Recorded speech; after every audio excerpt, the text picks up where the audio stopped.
Our class today will be on embryo culture system and media preparation. This is a vital step in IVF lab.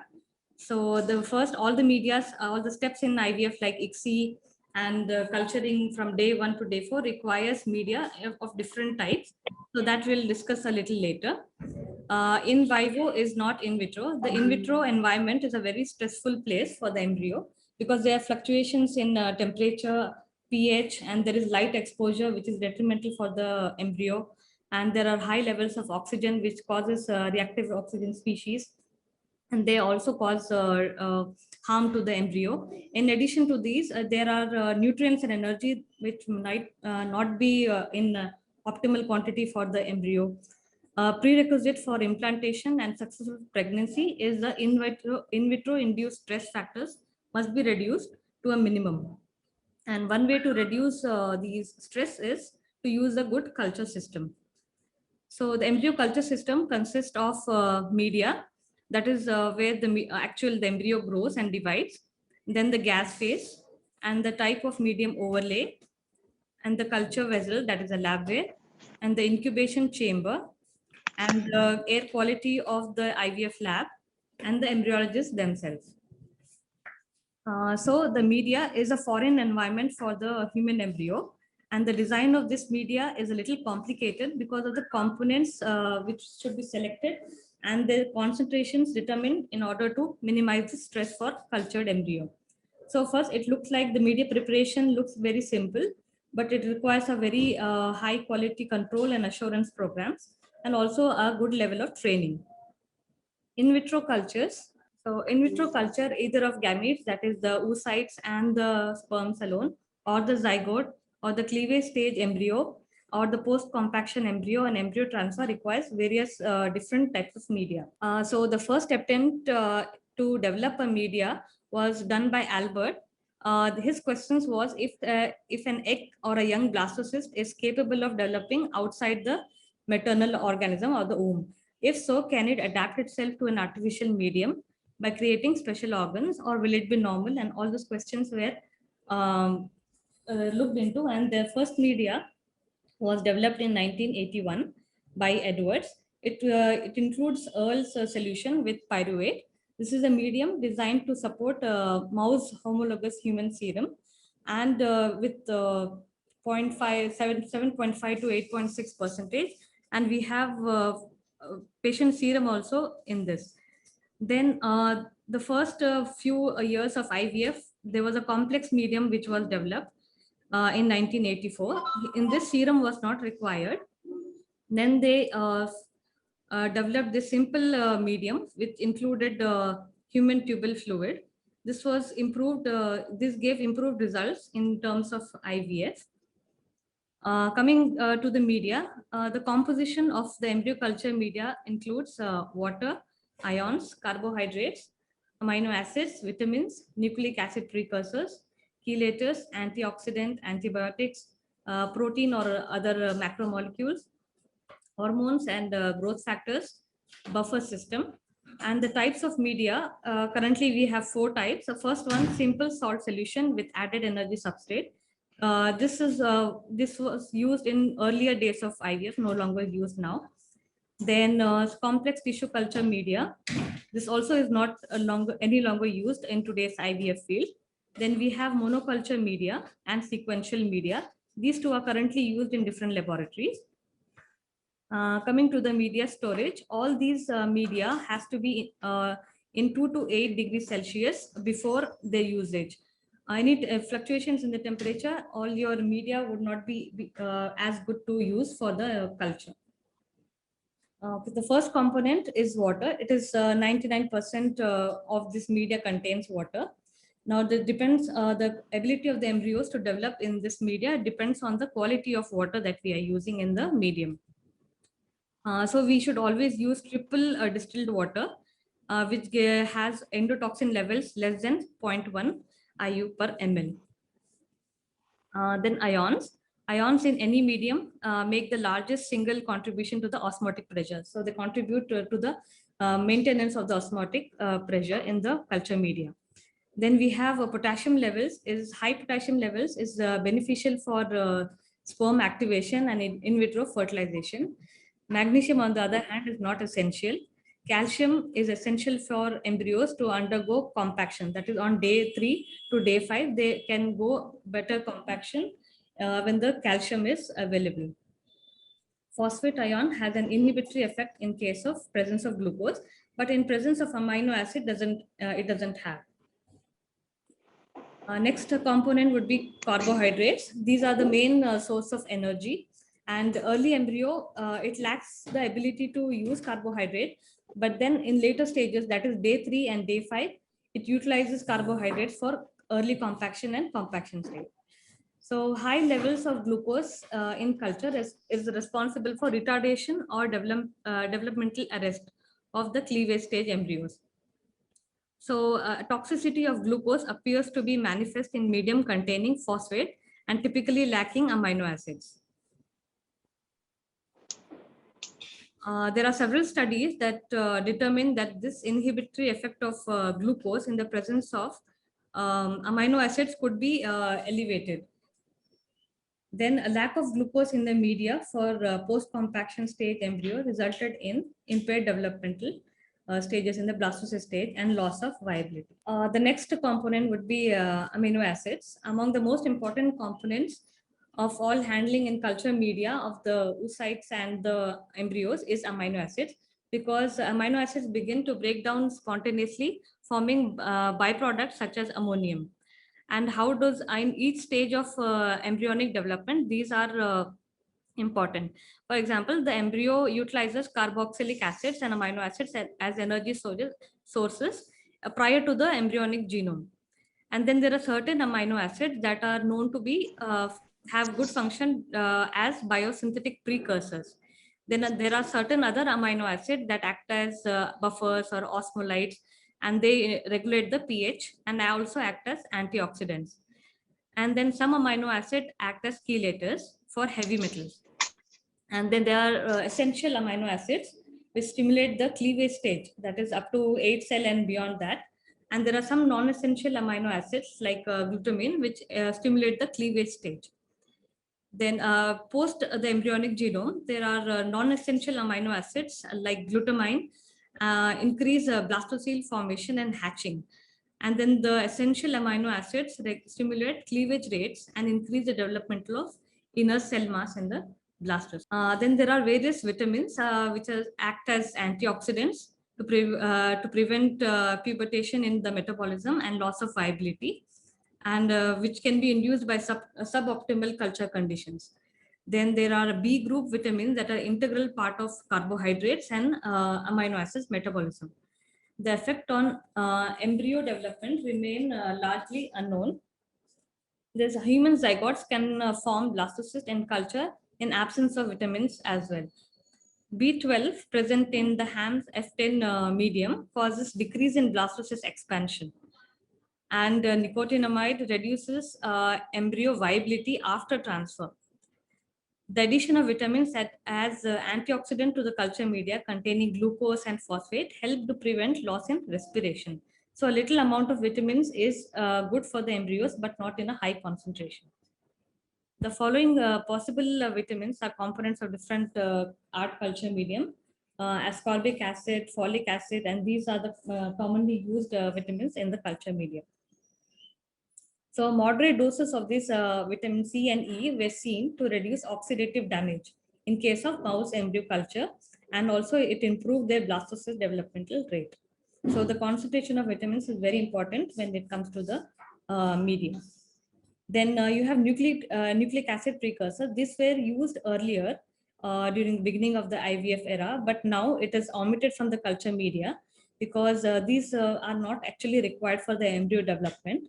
And their adenosine and inosine are also detrimental to embryo development at the early cleavage stage. So current media is omitted from these nucleic acid precursors. Then you have chelators. Commonly used chelator is ethylene diamine tetraacetic acid, EDTA. Its role is to, as it acts as a ligand and chelating agent, and its ability to sequester the metal ions. And there are many studies that have demonstrated the beneficial effect of EDTA for the development of the embryo from the zygote stage. Next is the antioxidants. UV light and exposure to other levels of oxygen will cause high ROS, that is radical oxygen species. So this is the main reason for embryo development retardation. So using culture media, which contains potent antioxidants, this can help to lower the levels of ROS. And supplementation of media with SOD, that is superoxide dismutase, increase the development of the mouse zygote beyond the two-cell block. This was reported in this article. But there are conflicting reports about adding antioxidant to culture media. But the present culture media always have antioxidants. Then antibiotics. Since this embryo is fully equipped with nutrients and other energy supplements, there are also chances of bacterial or another fungal contaminations. So you should always have antibiotics like penicillin or gentamicin, which is routinely added in all the culture media. This will help improve the cleavage rates of human embryos. And washing of this medium, washing of the embryos in this particular medium supplemented with antibiotics will help remove any bacterial contamination. And inclusion of antibiotics in the medium forms, especially for sperm preparation, is very essential because the semen can carry a lot of bacterial or fungal contaminations. Then there are macromolecules. The common sources of macromolecules are protein for culture media, such as human serum albumin or synthetic serum. Both can be added at around concentrations of 5 to 20%. Protein usually will be in the form of albumin, which is thought to maintain the stability of the cell membranes and chelate any trace amounts of toxic present in the water or any other components or the culture dishes. So it also helps to facilitate manipulation of gametes and embryos. Then we have hormones and growth factors. There is very limited data available on the direct actions of a hormone on the early embryonic stage, but estrogen has seen to have a negative effect, but prolactin improve the rate of blastocyst formation. The commonly used growth factors are insulin or insulin-like growth factor 1, 2, TGF alpha, TGF beta. The main role of these growth factors are in cleavage stage, that it stimulates the cleavage stage, the amino acid transport, the protein synthesis, the blastocell formation at the day 4 and day 5 stage, and the ICM, the inner cell mass development of the embryo. Next is the buffering system. Buffering, it's very important in all the media because you have to manipulate your oocytes or eggs or embryos in a medium which may be outside for a few minutes or a couple of minutes. So you need to have a buffering system. The pH actually refers to the hydrogen ion concentration and is only meaningful when it applies to aqueous or water-based solutions. So pH range for our culture media should be from 7.2 to 7.4. Stable media pH is important to reduce the environmental stress in the culture conditions, and it helps to optimize the outcomes. So you have intracellular pH, which regulates protein conformation, the glycolysis, and the number of other critical metabolic and transport processes in the oocyte or the embryo. So it is very important to maintain the internal pH of the embryo. Then you have extracellular pH, that is the pH of the medium itself. And it's also very important because it regulates the internal cellular pH. Now the fertilization pH should be 7.3 to 7.4. At the cleavage stage, it should be a little lower, 7.2 to 7.3. And the blastocyst, it should be a little higher, 7.3 to 7.4. The regulation of pH is also controlled by the buffer. So we can classify the media according to the types of buffer we are using. So there are two types, a bicarbonate buffer or CO2 buffer and a phosphate buffer.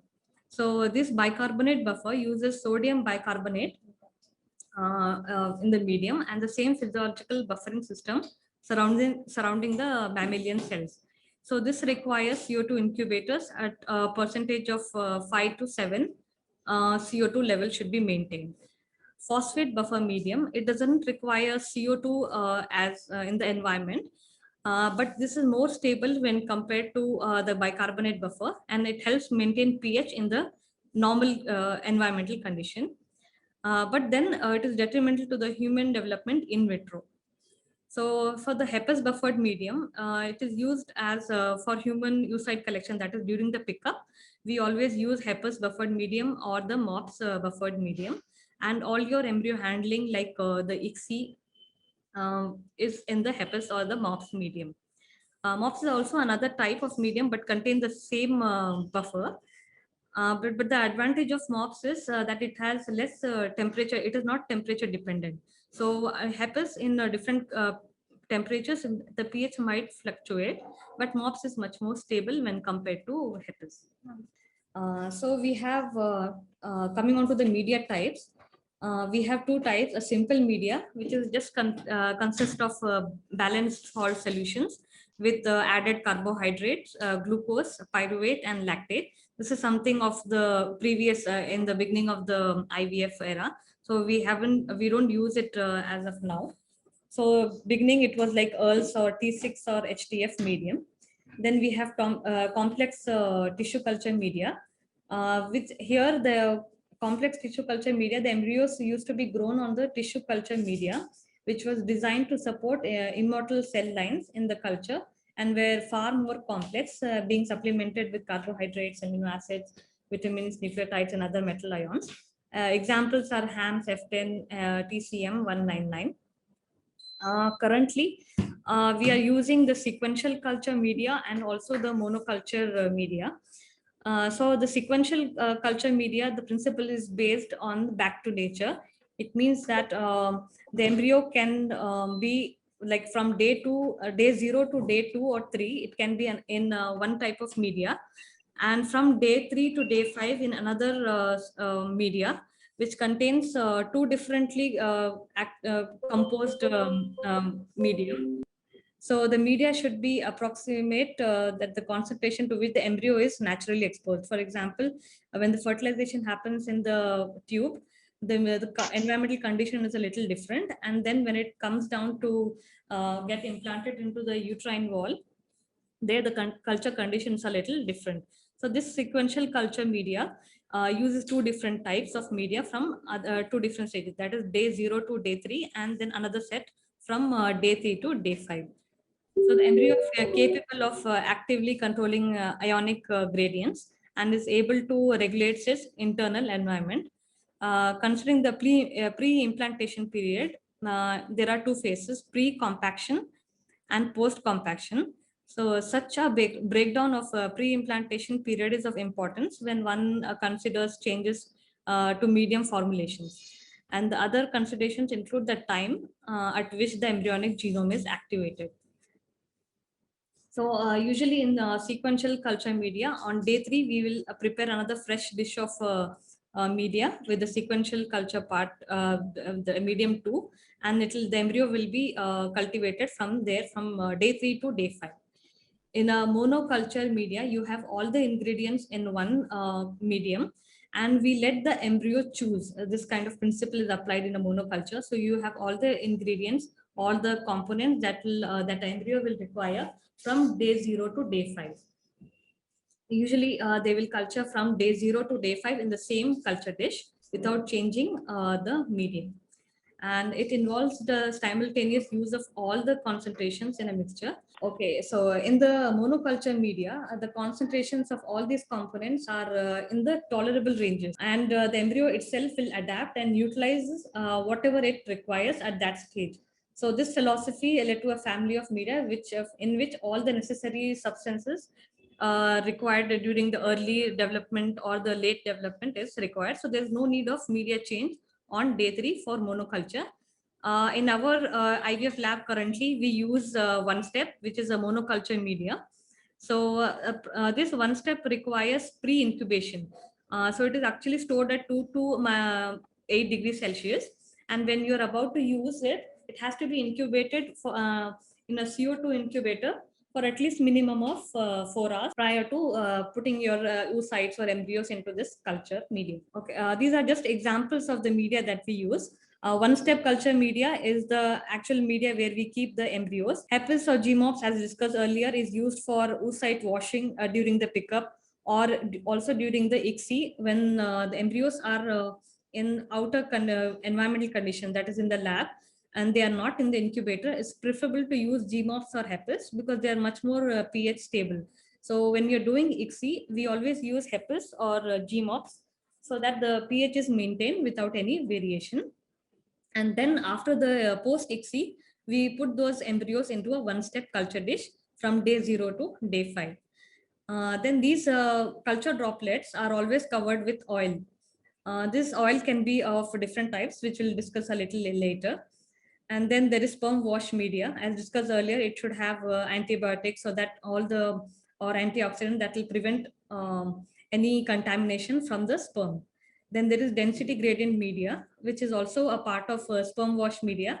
All these IVF samples or ICSI samples are prepared using density gradient media. This is the most commonly used method for washing the sperms. Then we have PVP. This media helps to immobilize the sperms during ICSI. So the sperms are very rapidly moving after you have treated or washed them with sperm wash media. This will help slow down their speed, as well as it will help the embryologist to select good viable sperms with normal morphology. And ICSI can be done much more better way if PVP is there, because it will help the sperms to be immobilized quicker. Then next is Hylase. Hylase is a enzyme. When you retrieve all the oocyte, they are surrounded by cumulus complex, or OCC as we call it. So this extra cumulus cells has to be has to be removed, which is this process is called denudation. So this particular media, that is Hylase, helps in removal of the extra cumulus cells from the outer of the egg. Then we have vitrification freezing media and thawing media. Then important phase is the important aspect of IVF lab is the gas phase. Usually all the medias, that is single monoculture media, that is one step, or the sequential, requires a CO2 of 5 to 7%. This is to maintain the pH of the carbonate buffer media, and also to incorporate protein and nucleic acid by the embryos. So in vivo, outside oocytes and the embryos are exposed to a maximum of 5 to 8 CO2 in the reproductive system. But in oxygen, in the atmosphere, the oxygen levels are much more higher, and that will cause ROS levels to increase, and that will is detrimental for the embryo development or the oocyte. And then reduced O2 concentration resulted in a better development in vitro. Then the type of medium overlay. So you have a one-step culture media where we are keeping your embryos.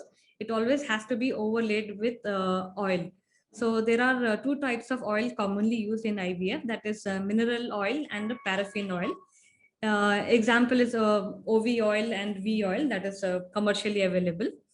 So this help maintain the stable temperature. So when you are handling oocytes or embryos from inside incubator to outside during ICSI, or during the culture dish changes, or during the transfer to the uterus, this overlay of oil will help maintain the pH and the osmolality. This is very important because all the osmolality will depend on the volume of the media and the temperature and the presence or absence of oil overlay. So this oil again requires of 14 to 16 hours of gassing. It means you have to incubate oil prior 14 to 16 hours approximately prior to its use. Then coming to the culture vessel or the labware, they are only non-toxic sterile disposables are used. Dishes for ICSI and embryo culture, the test tube for preparation, and other aliquoting of media, as well as pipettes, all are made of different types of plastics. All these are potentially toxic. They should be free of potentially toxic substances. And it is very important to use plastic labware that have been tested already with um, mouse embryos. So all your commercially available labware is already been tested for their toxicity. So depending on the use, that is whether your media is tight capped, is requires CO2 or not, you have tightly or loosely capped vessels. So when you require a media to be incubated with CO2, you use the loosely capped vessels. And then if you are having or using media which doesn't require CO2, you will be using a tightly capped vessel for the incubation. So this is how dish will look like. This pink medium that you can see is a one-step culture media. We prepare by putting maybe 20 to 25 microliters of media droplets, and then it is overlaid with oil. This is usually done a day prior to the oocyte pickup. So that the culture media and the oil are both gassed, and the CO2 is regulated and the pH is well maintained. Always when preparing dishes, the media should always be covered fully with the oil. And if the oil is little lesser, the media will be exposed to the air and then it will start evaporating. So always the oil protects the one-step media from evaporating as well as maintaining the pH. Then comes the incubation chamber. This incubation chamber helps in maintaining the pH and the temperature. So all this bicarbonated buffer medium determines the equilibrium pH, and thus it requires a CO2 inflow in the incubator. And optimal pH control involves CO2 flow that is 5 to 7%, optimized for each medium and each embryo stage. Strict temperature monitoring should be there with the incubator, and maintaining a constant temperature at 37 degrees Celsius should be a top priority during all stages of the culture. Any deviations in this temperature may harm the metabolism and hence the embryo development. So opening the door of the incubator frequently also reduces the temperature.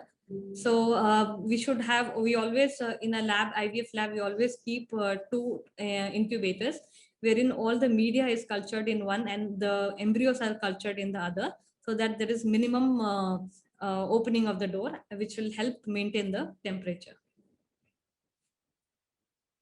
Then comes the ambient air quality.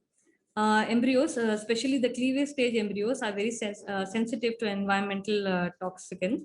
Example, the VOC, that is volatile organic compounds. The enclosed incubator environment, that is the environment within the incubator, must have concentrated VOC levels several times higher than the ambient air. So careful attention should be dedicated to supply a good quality of air, and purification should be monitored to remove VOCs, especially in cities where the VOCs are little high. Then coming to osmolality, human embryos requires 255 to 295 MOSM per kg for optimal development. So when you have a culture media of droplets ranging from 10, 20 or 40 with the airflow at different temperatures, there are different data available to which droplet size is more accurate. So in this study, they have told that at 37 with a droplet size of 20 microliters have a good potential for embryo development. While preparing media, we should always maintain good sterility. We always use OOSafe, which is a disinfectant, safe for the embryos and the sperms. And always our LAF, that is the laminar airflow, and our workstation is to be sterilized before and after use, so that there is no contamination that is passed on to the embryos. And also the incubators sterility should be maintained. There is a procedure called Contracon for these incubators, which can be programmed once in 3 to 6 months, so that it maintains the sterility and there is no contamination. The incubator should have good quality water that is supplied underneath the incubator. The air quality also should be very good, so that the VOCs is reduced. And then you should have good ambient culture condition, that is good supply of CO2. If it is only a CO2 incubator, CO2 cylinders should be well maintained, and the constant supply should be regulated. If there is NO2, N2 cylinders available, even that kind of incubators are used nowadays. So both the cylinders should be accurately monitored for continuous supply of these gases.